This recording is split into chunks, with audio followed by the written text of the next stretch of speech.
आया है पेशेंट को? सर 105। 105।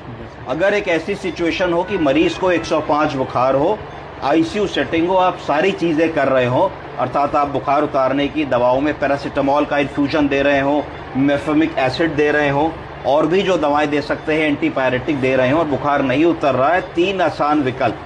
अगर हमने मरीज को कंबल उड़ाया है तो कंबल हटा देंगे और कंबल की जगह एक उसको चद्दर दे देंगे। पहला काम ऐसा क्यों करेंगे? जिससे कि शरीर की गर्मी बाहर निकल सके। दूसरा क्या काम करेंगे? हम फैन चला देंगे। फैन चलाने से भी बुखार मरीज का कम होगा। तीसरी चीज हम करेंगे कि ठंडे पानी की पट्टी लगाएंगे। कोई बता सकता है कि ठंडे पानी की पट्टी क्यों लगाएंगे? जी सर। उससे क्या होगा?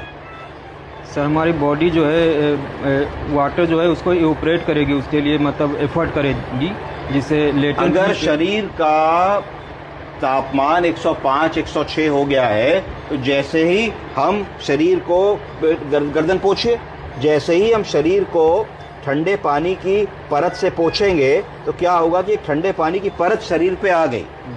इतना तापमान है, शरीर जल रहा है, तो इस पानी को इवेपोरेट होना होगा। क्या होना होगा? भाप बननी होगी।